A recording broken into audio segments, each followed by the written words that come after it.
পেহেলগাঁওয়ের জঙ্গি হামলার বদলা হলো, অপারেশন সিঁদুরে মিটল প্রত্যাঘাতের প্রত্যাশাও। কিন্তু পাকিস্তান যদি পাল্টা হামলা চালায়, সাবধানের মান নেই। আর তাই শহরে শহরে, জেলায় জেলায় চলল প্রস্তুতি।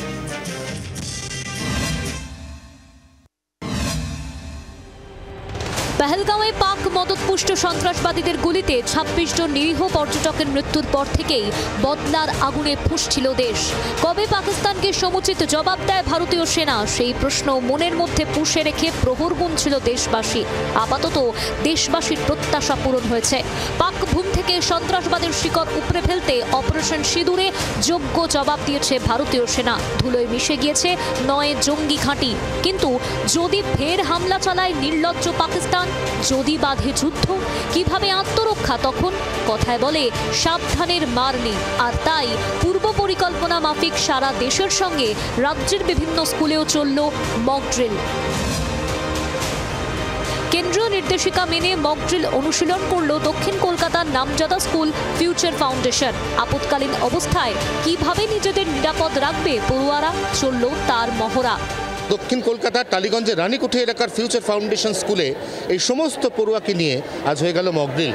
শেখানো হলো কিভাবে হঠাৎ করে আপৎকালীন অবস্থায় তারা কোথাও না কোথাও শেডের তলায় লুকোবে, এবং যদি কোনো ফাঁকা জায়গায় তারা দাঁড়িয়ে থাকে সেক্ষেত্রে ঠিক কিভাবে তারা নিজেদেরকে হাইড করবে। ক্লাসরুমে থাকলে তুমি কিভাবে রেসপন্ড করবে, তো সেইটা ডেমনস্ট্রেশনের পর আমরা একটা মক এক্সারসাইজ করলাম, যেখানে আমরা আমাদের নিজস্ব যে ফায়ার অ্যালার্ম আছে সেটা বাজিয়ে বাচ্চারা সেটার এগেনস্টে ওরা মানে যেটা করলো সেটা হচ্ছে যে যেরকমই ছিল ক্লাসরুমে তারা টেবিলের তলায় ঢুকে মাথায় হাত দিয়ে যাতে মাথাটা বাঁচানো যায়, সেইভাবে এক্সারসাইজটা হল। ড্রিলটা আমাদের কাছে যতটা যুদ্ধকালীন অবস্থার জন্য প্রিপারেশন ইম্পর্টেন্ট, ততটাই ইম্পর্টেন্ট একটা বড় আগুন লাগলে বা একটা ভূমিকম্প হলে বা যে কোনো ন্যাচারাল ডিজাস্টার হলে। So we prepare our kids to face any kind of crisis. Jalpaiguri Shri Shri Nitya Kamalananda Sarada শিশু মন্দিরেও চলল মক ড্রিল।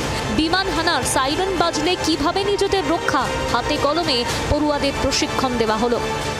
শিশুকে যুদ্ধকালীন পরিস্থিতির জন্য প্রস্তুত করা হলো, যে হঠাৎ যদি কোনো কারণে আমাদের এখানে শত্রুপক্ষের বিমান হানা হয়, সেক্ষেত্রে আমাদের কি কি করণীয় আছে সেটা তাদের প্রজেক্টরের মাধ্যমে দেখানো হলো, এবং প্র্যাকটিক্যাল কিছু মহড়ার মাধ্যমে তাদের সামনে তুলে ধরা হলো। আপৎকালীন পরিস্থিতিতে পড়ুয়াদের কি কি করণীয়, বালুরঘাটের একটি বেসরকারি স্কুলের পড়ুয়াদের হাতে কলমে শেখালেন এনসিসি অফিসার সমীরণ সাহা। এই কারণেই মক ড্রিল টেস্ট শেখানো হলো, কারণ বাচ্চারা যাতে অযথা প্যানিক না করে এবং তারা যাতে এই ড্রিলটা শেখানো এই কারণেই যে নিজেদের আত্মরক্ষা করতে পারে। হাওড়া, আসানসোল সহ রাজ্যের আরও কয়েকটি স্কুলে এদিন চলল মক ড্রিল। আগামী কয়েকদিন এ রাজ্য সহ দেশ জুড়ে চলবে যুদ্ধকালীন পরিস্থিতি মোকাবিলার মহড়া, অর্থাৎ মক ড্রিল। ব্যুরো রিপোর্ট, জি 24 ঘন্টা। বাংলার আওয়াজ, বাঙালির আবেগ, জি 24 ঘন্টা।